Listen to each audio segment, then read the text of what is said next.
All right, friends, Yishai Fleischer here, broadcasting from the land of Israel. Senator Lindsey Graham, representing South Carolina, is often remembered as a great friend of Israel. He passed away at the age of 71 recently. Let's get a sense of his world outlook, especially when it comes to Israel, from two short interviews, and you can get a sense of him and what he thought in his own words. Check this out. Israel many times. Yeah. What's your favorite thing about Israel? The people, the determination that we're going to make it no matter what. So if you ask me what I think about Israel, if somebody came, say a college student, came up to me and suggested, why are we supporting Israel? Why do we give them so much money? Why are we so entangled? Why are we so fixated on helping the one and only Jewish state? Here's what I would tell the young man or young woman. Name one group that wants to destroy Israel, doesn't want to destroy America. I've been to Israel a bunch. I've never had anybody come up and say death to America.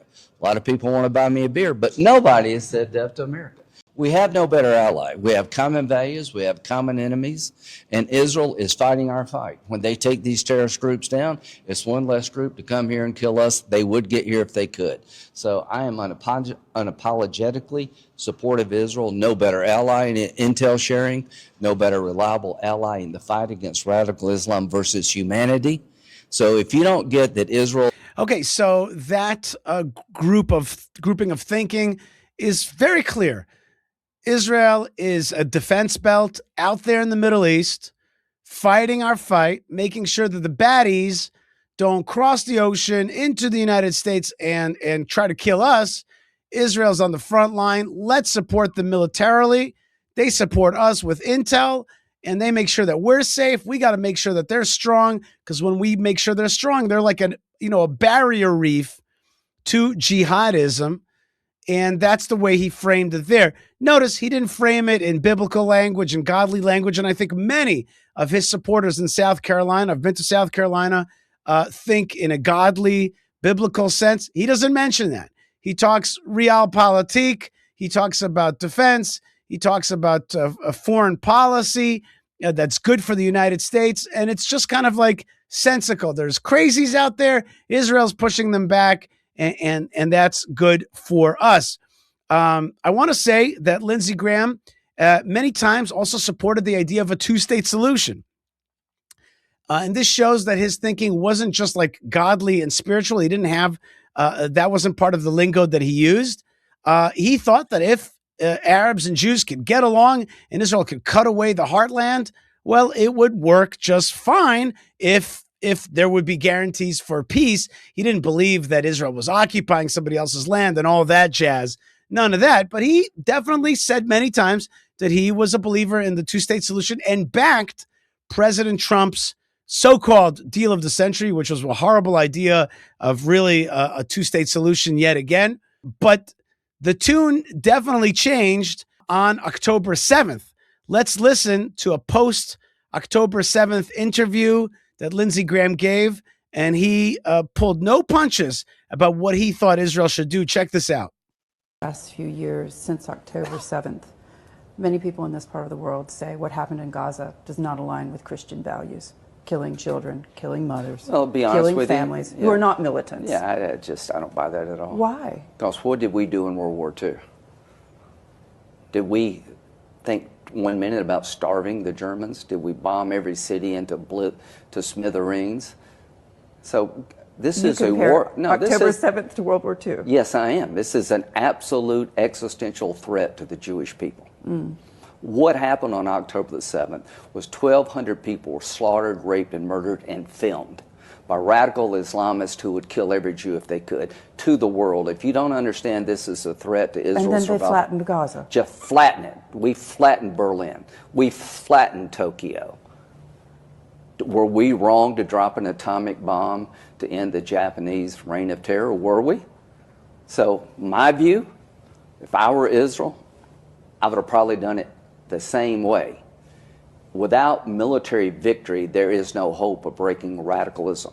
We flattened Germany. We flattened Japan.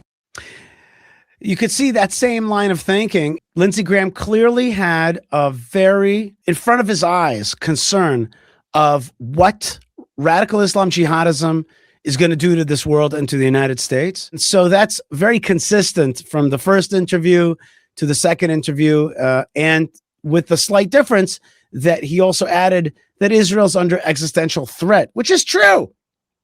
And so here I have to say, very clear-eyed sense of not of the Bible, not of Israel's, destiny, not of the third temple, but of Israel's fight with jihadism for the last 100 years, with what October 7th really meant, which is an existential threat. Really, had it worked October 7th properly, then all the various puppets of Iran would have attacked at the same time. Hezbollah, Hamas, the Houthis, the proxies would have all ganged up on Israel, maybe Iran as well, and it would have been indeed an existential threat to Israel. And so look at the conviction of his eyes. Certainly, this is a man who's left the two-state solution behind, and the idea of even President Trump one's very bad idea, very dangerous idea of the so-called deal of the century, which was nothing but a dressed-up another version of the two-state solution, which was with this made-up idea that everybody's going to disarm and be nice. Even though Lindsey Graham supported, you could see in his eyes the realization of what happened October 7th. And I get a sense that he really also sees before him September 11th, Pearl Harbor, and other such calamities that were threatening the United States of America. And that's why he loved Israel, because he loved its defense capacities, which I think is not everything, but I think is definitely something. So he's not talking so much about shared values of democracy and all that kind of stuff. And he's not talking about the Bible. He's talking about defense, which is one of the pillars, but certainly an important one. Now, Lindsey Graham also was a big supporter of United States funding of the Israeli military to a point that was even maybe excessive. I'm going to get to that in a second. Before we get to foreign aid from the United States, let's talk about your aid to the building of Israel and your support, because we are building Israel together. I believe that that's the greatest mission of our time, build Israel. We got to build it in every which way, physically and spiritually, militarily and economically, medically, and every other way, touristically as well. Help me build Israel. Join me. BuildIsrael.com. BuildIsrael.com. I created that website so that it would be easy for you to remember that that's the mission, an easy way for you to remember to get that to that website, BuildIsrael.com. And if you love what we're doing here on the broadcasts and what we here at Yishai Fleischer TV and the team do, then please join us at buymeacoffee.com/Yishai, buymeacoffee.com/Yishai. Okay, here is the Prime Minister of Israel, Benjamin Netanyahu, talking on Fox about Lindsey Graham. He talked for a long time, but I just wanted to cut out one segment and talk about it, and that is foreign aid from the United States to Israel. Check this out. To the point where, and this is something it's hard to believe, but we were receiving American support, military aid. And, we've done this through successive presidents. We did it with, the first one was with Clinton, and then it was with Obama, and then with Trump, sort of a 10-year MOU, Memorandum of Understanding, where America gives Israel much valued support. Now, when I negotiated this, I said, okay, this is what we need. We don't need any more. He said, yes, you do. I said, Lindsey, we don't need any more. And he would tell me, no, I'm going to go over your head to the Senate because I think you need more on missile defense or whatever, okay? And I think once or twice he got his way. But let me tell you, the last conversation I had with him, I said, Lindsey, we've come of age. We have a robust economy. We can take care of our own financing our own weapons for the defense of Israel and defense of our common interests with America. So I'm going to phase out the support, the military support for Israel over a period of years and bring it down to zero. We can do it. And he went ballistic. He said, no way, you can't do that, because he was so concerned with our security, which he believed was your security, that he actually fought the Prime Minister of Israel on keeping America's aid or actually increasing it. So here to me is a little bit of a red flag. United States aid to the IDF has been crucial and important. But at the same time, I think that it's reasonable to think that that's not something we want forever.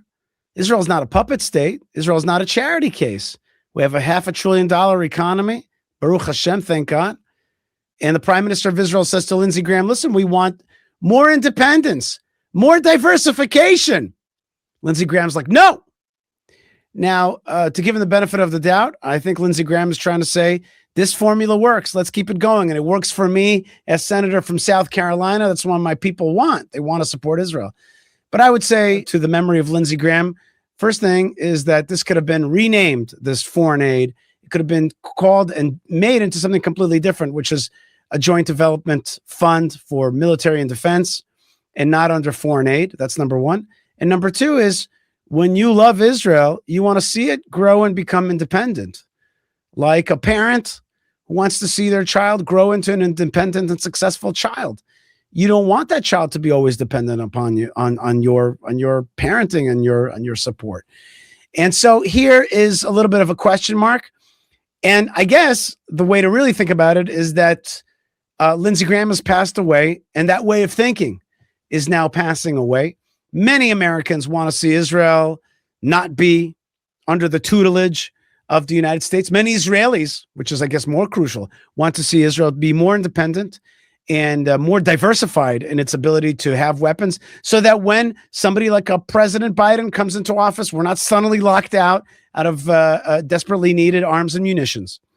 So the Lindsey Graham way is also no longer with us. Not only is the man no longer with us, but this kind of like locked in idea that Israel must depend on the United States has left the scene as well. I think it's very important for Israel to become more independent, more diversified, more reliant on our God-given abilities, and to be allies with the United States, certainly, as long as the United States indeed is a country that is promoting freedom and good values around the world and is pushing back against the bad values countries like China, like Russia, like Iran, like Qatar, then I think that alliance is very important economically and militarily, but not to be a proxy, not to be a puppet state, but to be an independent state. And, the Lindsey Graham way of thinking may have held that back and not fit anymore the time that we're living in. In any case, may his memory be a blessing. God bless you folks, wherever you are. Thank you, Lindsey, for your good work for Israel. Thank you for being an Israel grower. And may God bless your soul. And may God bless all the good people who love and stand with Israel. God bless you wherever you are. And shalom.